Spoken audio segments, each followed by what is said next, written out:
What's going on YouTube? GS right here. In today's video we're discussing whether you should update iOS 27 preview or iOS 27 beta and what it brings. Now, is it worth it to update from iOS 26 to the new iOS 27 developer beta? Well, we should start with the fact that the developer beta is available. There is a video right now on my channel on how to install it if you want it, and I already do have it installed right here on this particular device. So we're going to get into that. But should you do it? Well, you should know the fact that this is the developer beta, and not only that, it's also developer beta 1, which means there will be bugs. There will also be a lot of features, but there will be a lot of bugs as well, because this is the very first and most buggy beta of all of them that will be. If you want to wait a little bit more so that it's actually much more stable, you can wait until next month when they release the public beta for iOS 27. This update was focused a little bit more on performance than flashy designs and everything. So as Apple said during the keynote, and I have a couple of images here screenshotted from the event, there is now up to 30% faster app launches and board previews in freeform, and faster lock screen switching, AirDrop recipient discovery, faster and more reliable NFC reading, and many other things. They have improved up to 70% the loading of new captures in photos, and HomeKit accessory pairing, window closing in iPadOS, and camera launch in low power mode, and many other things. They boast up to 80% faster AirDrop transfers and PDF saving, data updates in Health app. According to Apple, it's now much easier to switch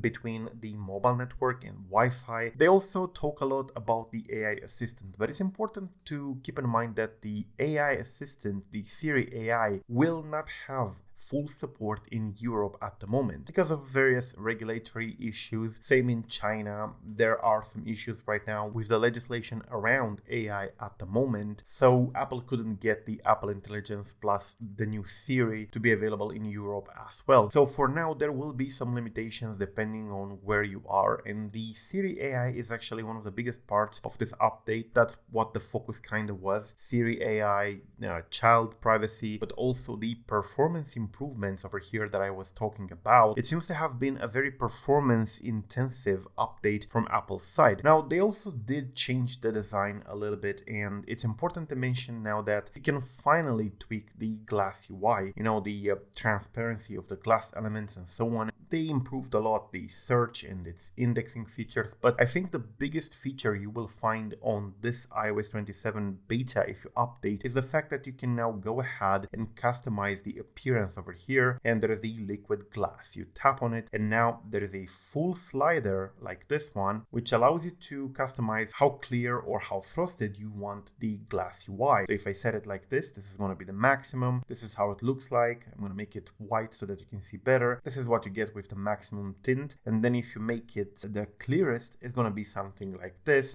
quite similar to how it was back on iOS 26 developer beta. Anyway, the iOS itself, it doesn't really have a lot of features to talk about. As I said, the focus seems to have been on Apple AI, the Siri AI plus the Apple Intelligence, which is not even available in Europe and China, and of course various AI related features like being able to reframe an image that you've taken using AI. Then there's also been a lot of information about child safety, more controls for parents so that they can monitor their children. But really the most important part of this update was the design refinement and the faster performance, which of course boosts performance quite a lot on some devices, especially the lower end ones. So should you get it? Well, if you're looking for new flashy features, there's not really much to talk about. Yes, the Apple Intelligence plus Siri is quite nice, but for now it's not even available everywhere. And I think the most important part would be the performance enhancements and the ability to customize the liquid glass if you do not like it by default. I would wait until at least the public beta in July. This video was brought to you by ReiBoot, a software that allows you to easily downgrade from iOS 27 back to iOS 26 if you do not like iOS 27. Thank you for watching. I'm GS Now.